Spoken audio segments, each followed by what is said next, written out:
طيبا كثيرا مباركا فيه يليق بجلاله وعظيم سلطانه. ونصلي ونسلم على سيد الأنام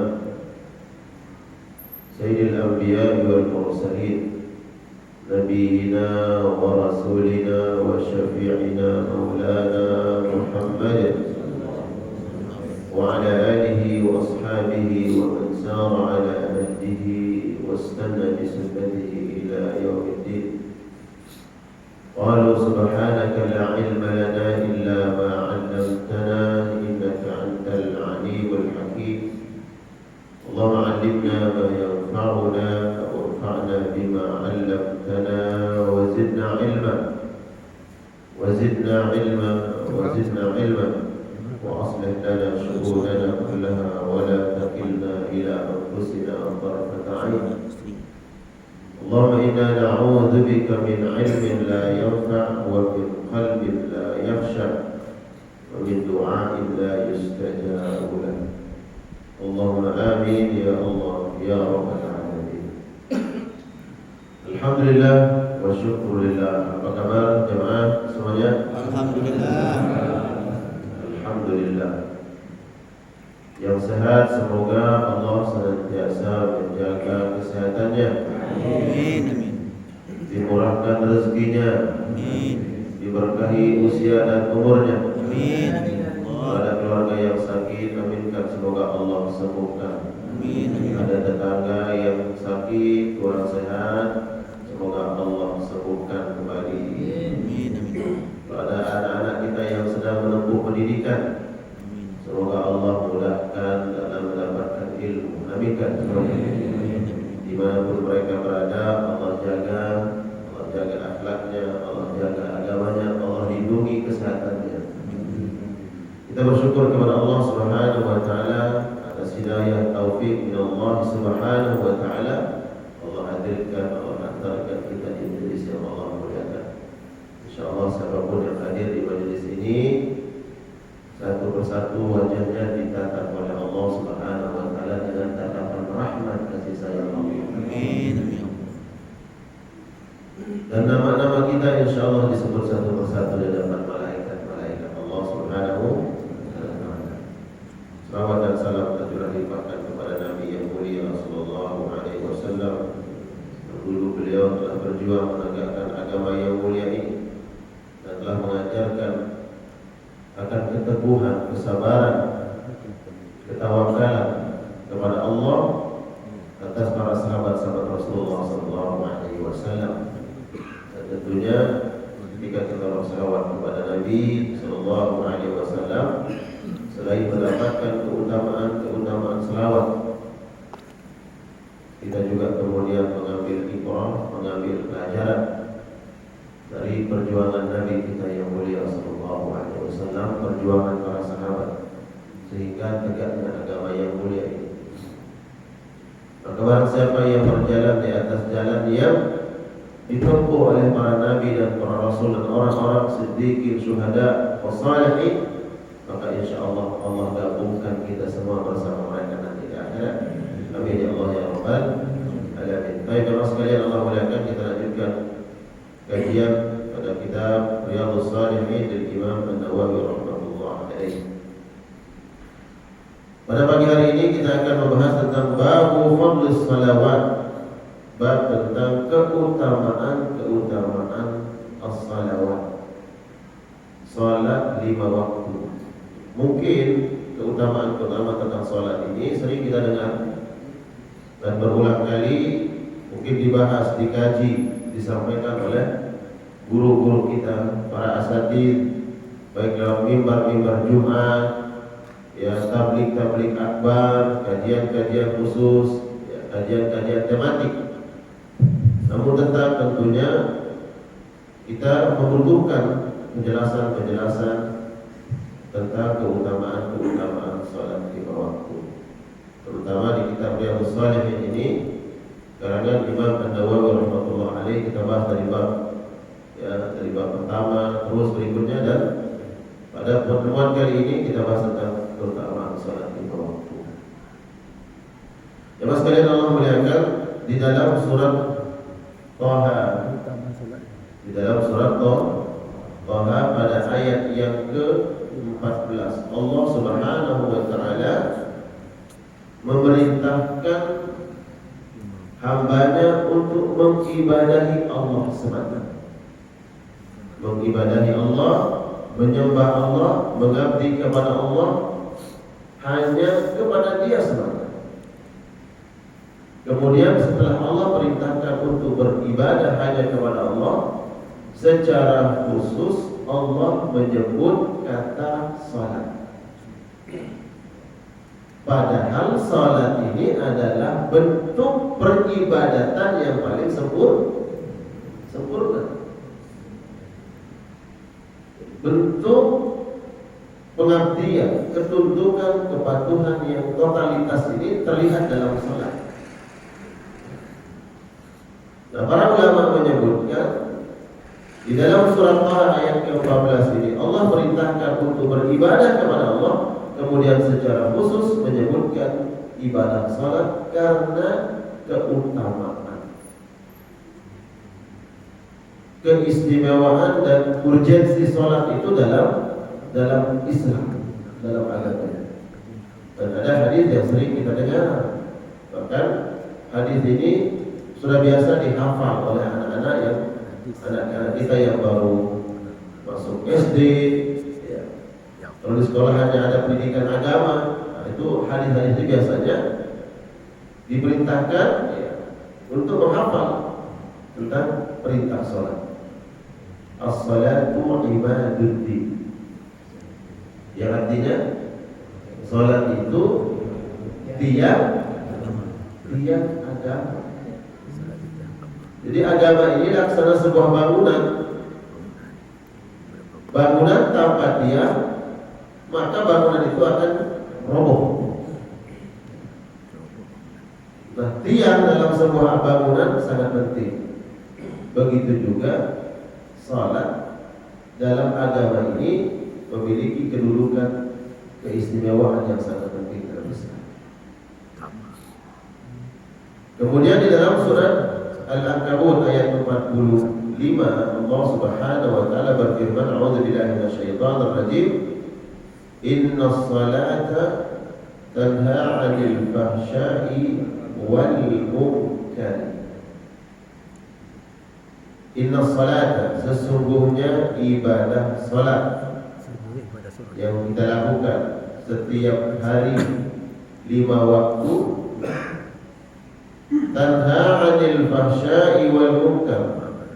Tujuan ibadah salat Allah perintahkan, Allah wajibkan, di antaranya adalah mencegah manusia untuk berbuat al-fahsya, perbuatan keji, wal munkar, dan perbuatan munkar.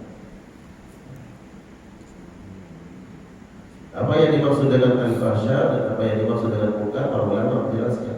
Kedua-duanya ini dosa. Ya.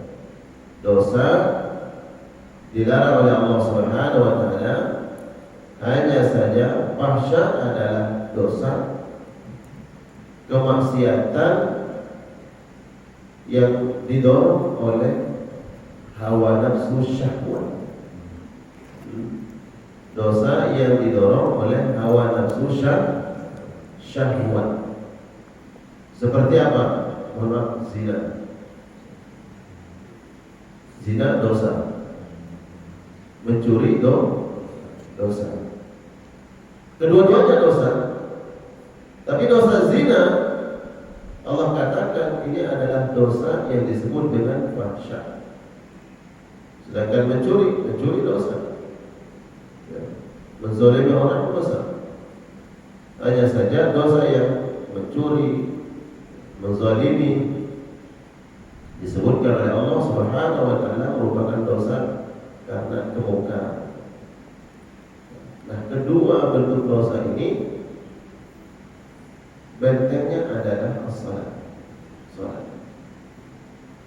Orang yang mampu menjaga ibadahnya, ibadah salat dengan baik, maka insya Allah dia akan terjaga dari dua bentuk dosa ini. Makanya kemudian penekanan terhadap anak-anak kita adalah penekanan dalam ibadah salat agar terjaga agamanya, dilindungi oleh Allah Subhanahu wa taala, tidak terjatuh kepada dosa, baik dosa tersebut karena dorongan syahwat, dorongan hawa nafsu, atau dosa itu karena memang bawaan daripada manusia untuk tidak mau melakukan kebaikan dan melakukan keburukan.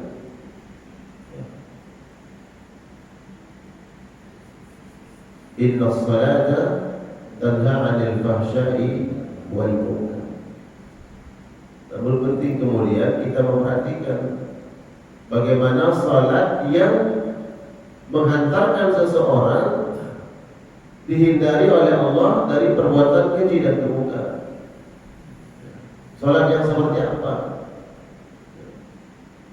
Nah, inilah yang Allah sebutkan di dalam surat Taha tadi. Dalam surat Taha ayat berapa? Ayat ke-14. Wa aqimis salata li dzikri.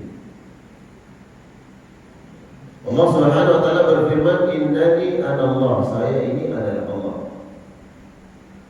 Fa'budni, la ilaha illa ana fa'budni, tidak ada Tuhan yang diibadahi kecuali aku, kata Allah. Fa'budni, maka ibadahilah, sembahlah aku. Wa aqimus salat, dan dirikan salat, dirikan salat li dzikri, untuk mengingatku, kata Allah. Jadi salat ini menghantarkan kita untuk menguatkan hubungan kita dengan Allah Subhanahu wa taala. Kalaupun mungkin salat ini nanti keutamaannya kita minta agar Allah hindari musibah, Allah mudahkan segala urusan. Tapi di atas semua itu, tujuan utamanya adalah wa aqimis salata li dzikri, untuk mengingat Allah, untuk dekat dengan Allah Subhanahu wa taala, bukan mengharap-harap yang lain. Itu yang paling utama. Ya. Karena ada orang yang mulai semakin bagus kualitas ibadah salatnya karena menghadapi musibah, karena ada masalah, karena ada ujian, karena ada ujian, cobaan, musibah, kemudian dia semakin khusyuk dalam salat. Kira-kira ini mulia atau tidak? Bagus atau tidak? Bagus. Tapi tidak kita kembali kepada Allah karena hanya mengharapkan tadi, oh kami ada musibah, ada ujian, ada cobaan, kembali kepada Allah. Bukan itu yang paling utama. Yang paling utama adalah wa aqimus salata li dzikri, dalam kondisi apapun, mau senang, susah, bahagia atau tidak, mengingat Allah Subhanahu wa taala lewat ibadah salat. Wa aqimus salata li dzikri, untuk mengingat Allah. Nah, kalau kita paham ayat ini, salat adalah momentum terbaik kita, saat yang paling berkualitas untuk kita terkoneksi, terhubung dengan Allah, dan betul-betul hanya Allah di dalam salat kita. Makanya harus kita jaga. Jangan sampai ketika Allahu Akbar untuk semua urusan-urusan di luar tadi tujuan utamanya Allah itu muncul. Ya. Allahu Akbar, bukannya Allah. Ya. Pikiran kemana-mana, Pak. Pikiran udah terbang ke kanan, terbang ke kiri. Berbagai macam kemudian urusan hadir dalam salat. Siapa yang membuat hadir semua urusan itu? Siapa? Setan. Jangan sampai kemudian kalau para ulama tasawuf itu, mereka mengatakan apa? Kalau oleh Allah Akbar itu yang kita sembah adalah Allah, bukan menyembah selain Allah. Bagaimana bentuk seseorang menyembah selain Allah ketika Allah Akbar ternyata yang dia ingat itu adalah selain Allah. Padahal hakikat salat itu adalah mengingat Allah. Mengingat Allah itu ibadah. Berarti kalau kita palingkan ingatan kita ini bukan tertuju kepada Allah, kita palingkan kepada selain Allah, berarti seolah-olah kita sedang menyembah selain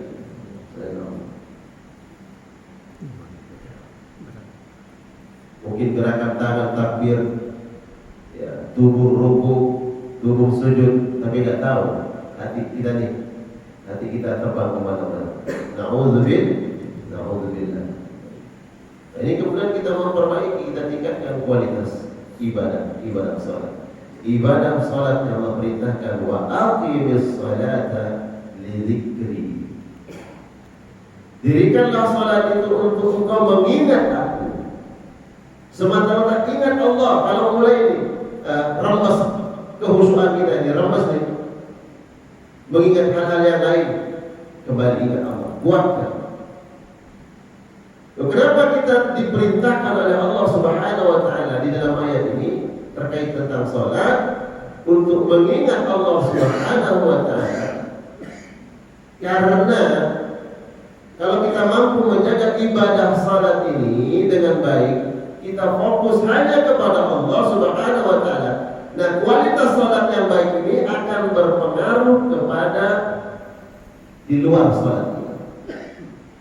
Berpengaruh kepada di luar salat.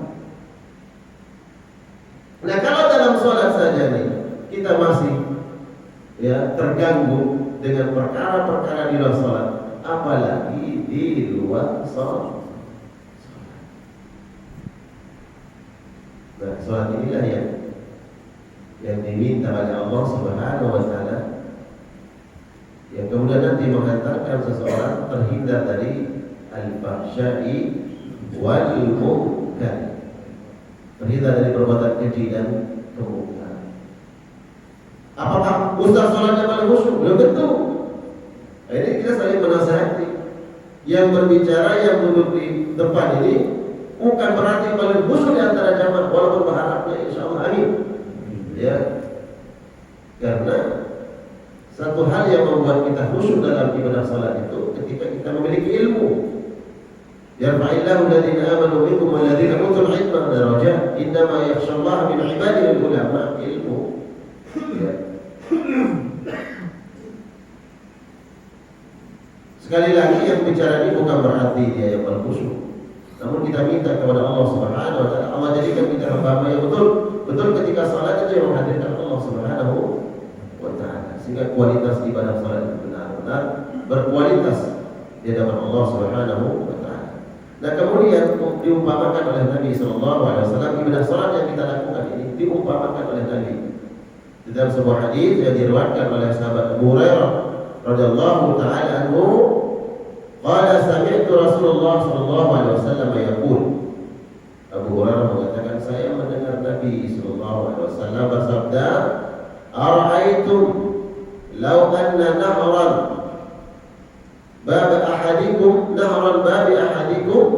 yaghtasilu minhu kulli yawmin 5 marrat. Bagaimana menurut kalian kalau ada sebuah sungai yang mengalir di depan rumah-rumah kalian? Ada sungai di depan rumah kita. Yaghtasilu minhu kulla yawm 5 marrat.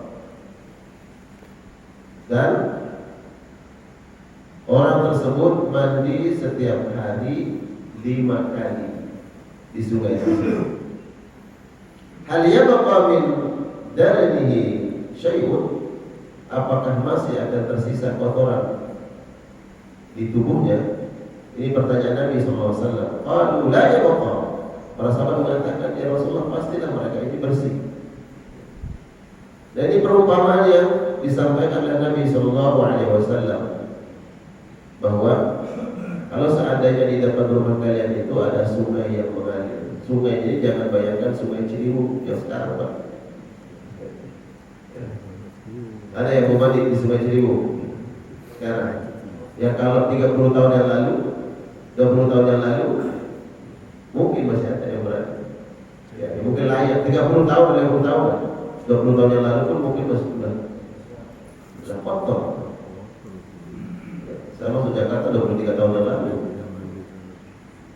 Ada 50 tahun yang lalu sungainya masih jernih, masih bagus. Ya. Dan ini perumpamaan Nabi SAW, kalau ada sungai yang mengalir di depan rumah, sungai bersih, ya, airnya bersih, layak untuk dipakai mandi. Dan ini perumpamaan Nabi. Kemudian kita mandi berapa kali? 5 kali kata Nabi. Ini bapak mandi berapa kali? 2 kali. Pak, sehari berapa kali mandi? 2 kali. 2 kali. Sekarang mandi 2 kali. Ya, 3 kali. Berangkat kerja, ya, terus pulang kerja ya mau 2 kali ya, 2 kali. ya selalu 2 kali. Bersih nggak? Bersih. 2 kali pun kita merasa bersih. Bagaimana kalau 5 kali kata Nabi? Setiap hari itu 5 kali itu perumpamaan. Kira-kira orang ini kumal nggak kalau 5 kali mandi sehari? Ya, bersih. Salat yang kita lakukan, salat subuh, zuhur, asar, maghrib, isya, 5 waktu.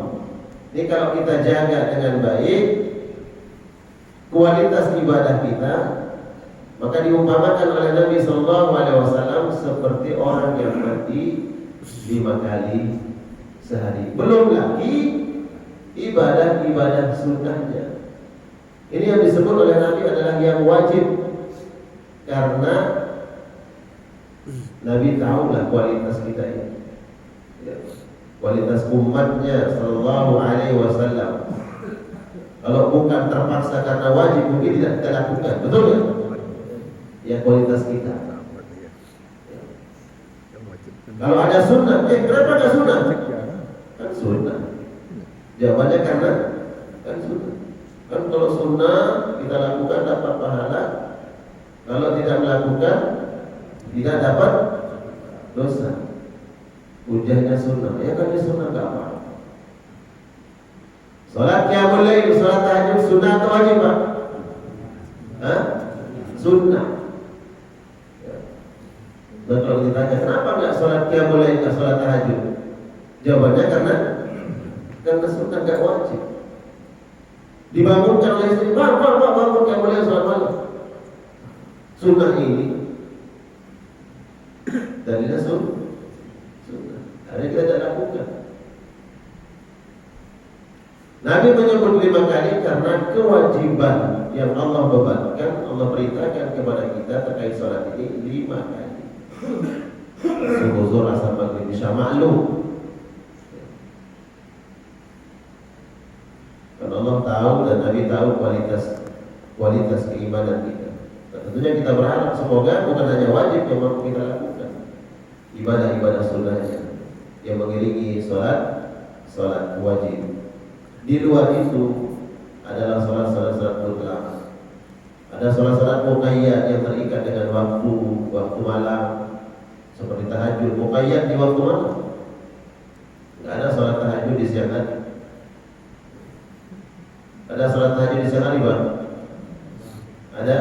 Tidak ada. Kalau siang hari banyak ibadah sholat sunnah mutlak atau sholat sunat hajat. Hajat boleh tidak siang hari? Boleh. Hajat malam hari boleh. Siang hari sholat sunat hajat boleh. Sholat sunnah mutlak.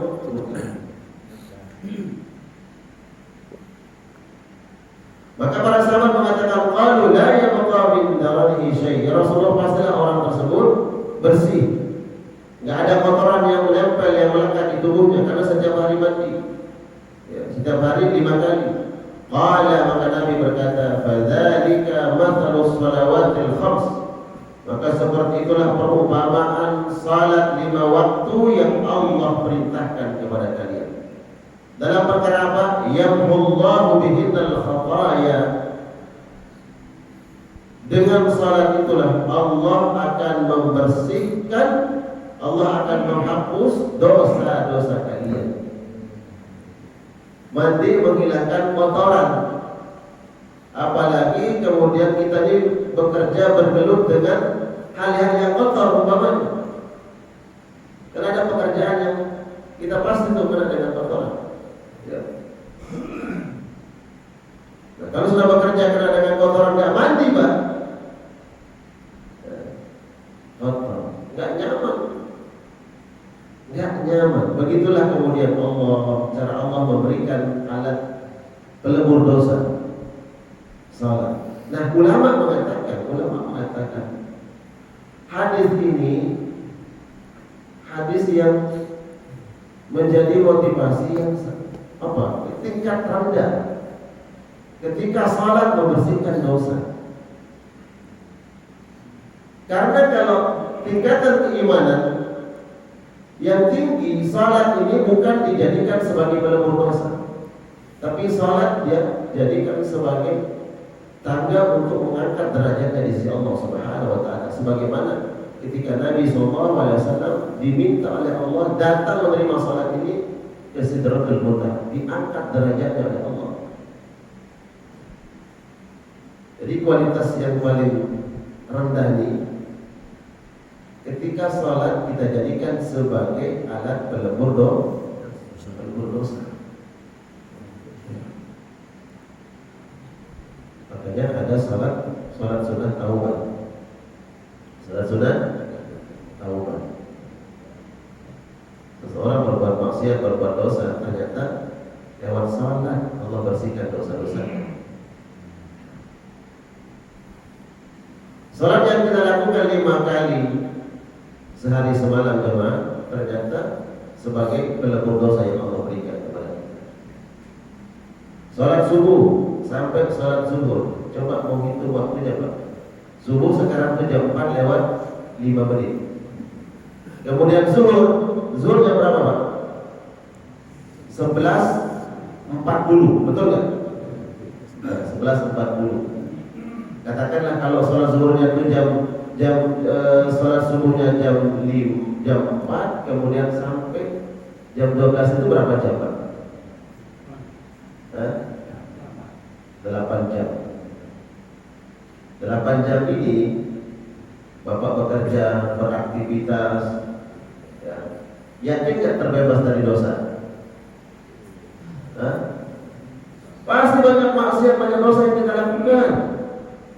Dosa di jalan, dosa di rumah, dosa di lingkungan, dosa di tempat kerja. Allah tahu ini dari pagi ini sudah ada dosa-dosa kita. Maka Allah tidak menginginkan kita ini sampai malam hari masih berlumur dosa. Dikasihlah kita sholat zuhur. Dikasih sholat zuhur untuk apa? Melebur dosa-dosa kita. Dari sholat zuhur sampai maghrib, yakin gak ada dosa Pak? Gak ada maksiat yang dilakukan, gak ada yang yakin. Dosa lisan, dosa mata, dosa kaki, dosa tangan, dosa hati. Allah gak ingin kita ini bergelimang dosa. Dikasih sholat asar untuk membersihkan dosa-dosa kita. Kemudian dari waktu asar sampai maghrib, awal malam, yakin gak berbuat dosa, maksiat, dikasih kita sholat maghrib. Dari maghrib sebelum nanti kita tidur, yakin. Orang tidur biasanya jam berapa Pak? Bapak biasanya tidur jam berapa? Jam 9? Jam 10. Ada yang tidurnya maghrib, ya, maghrib bangunnya subuh, ada. Ya orang ini awal waktu secara umum, awal waktu malam, ya orang belum tidur. Itulah hikmahnya, karena manusia di awal waktu malam ini nggak mungkin. Secara umum nggak tidur di awal waktu malam. Nanti itu. Makanya kemudian sebelum dia tidur, Allah kasih dulu ibadah sholat isya. Karena berpotensi dari awal malam itu sebelum dia tidur berpotensi dia berbuat dosa, berbuat maksiat. Dikasih sholat isya. Dari habis sholat isya biasanya orang sudah mulai istirahat tidur. Ya, walaupun kita ini jarang mungkin langsung tidur, betul nggak? Masih banyak lagi kegiatan. Tapi kalau ikuti sunnah Nabi SAW, Nabi kalau tidak ada hal yang penting dakwah, ya, maka beliau sunnahnya tidur di awal malam. Sunnahnya, kebiasaan Nabi Muhammad SAW. Apa sebab? Nanti baru kemudian beliau bangun thuluthul lail. Ya. Nabi tidur di awal malam, bangunnya di sepertiga malam sampai menjelang subuh. Beliau sholat qiyamul lail, sholat malam. Riwayat siapa? Aisyah ummul mukminin. Kalau kita ini kan sebaliknya, ya. Tidurnya kapan? Thuluthul lail tidur. Sudah sepertiga malam baru tidur, lewat subuhnya.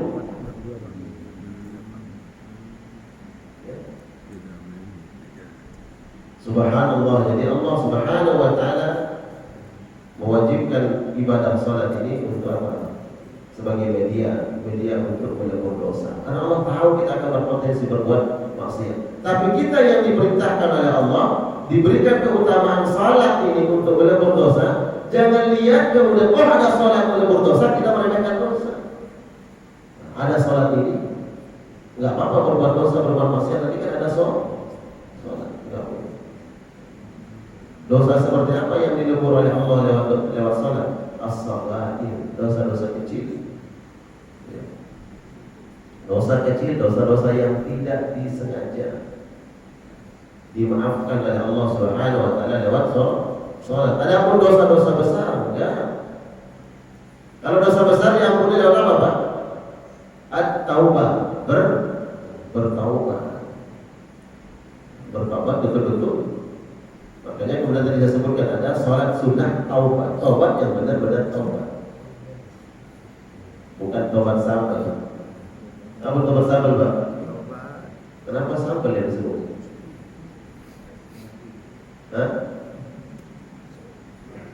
Nyesel, tapi setelah itu kambuh lagi.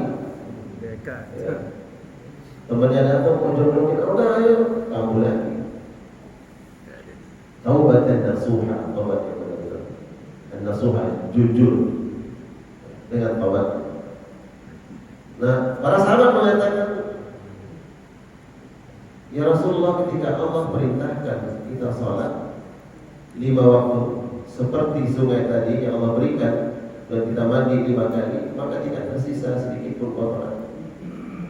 Maka seperti itulah ibadah sholat ini Allah jadikan sebagai pelebur dosa yang berkhataya.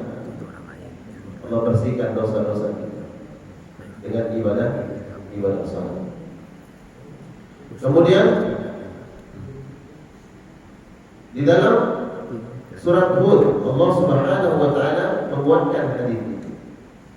menguatkan hadis tentang salat melebur dosa-dosa. Di dalam surat Hud ayat 114. Aqimus salata طرفي النهار وزلفا من الليل innal hasanat yudhibna sayyi'at.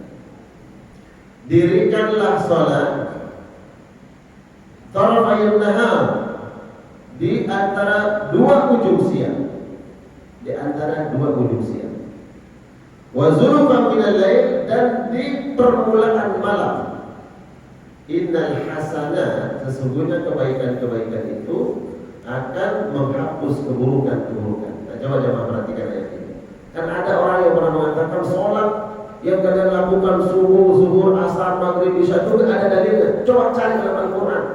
Mana ayat yang mengatakan dirikan sholat subuh, dirikan sholat zuhur, asar, maghrib, isya? Ada nggak di dalam Al-Quran secara jelas disebut sholat subuh, sholat zuhur, asar? Ada nggak?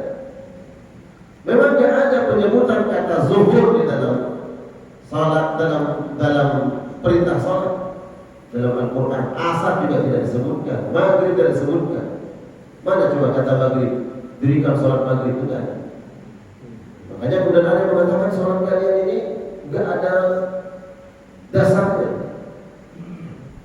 Padahal Allah menyebut secara umum. Waktu secara umum Allah sebutkan di dalam surat Hud ayat 114.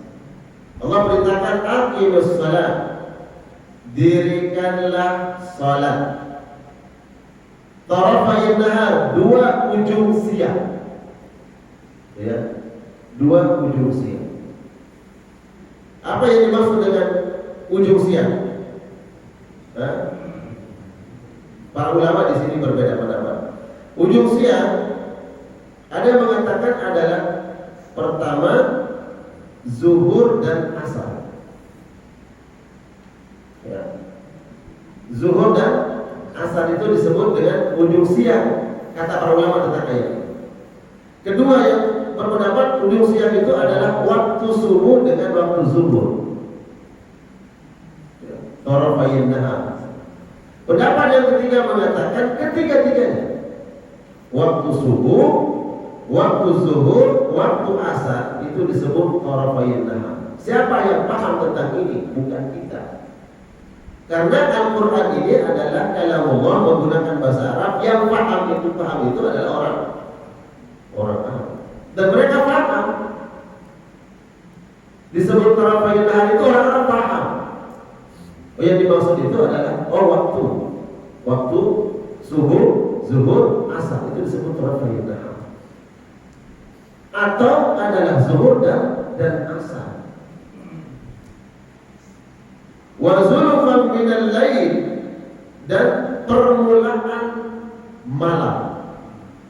Permulaan malam. Zulfan minal lail. Permulaan malam. Permulaan malam kapan? Ketika terbenam matahari. Permulaan malam. Wa zulfan minal lail, dan permulaan malam. Permulaan malam ini disebut adalah maghrib dan isya. Jadi dah include situ semua waktu. Subuh, zuhur, asar, maghrib, isya. Dua Allah sebut. Tarafayn nahar, kemudian wa zulfan minal lail. Dua ujung siang dan permulaan malam. Dua ujung siang itu adalah subuh, zuhur, asar, dan tiga waktu.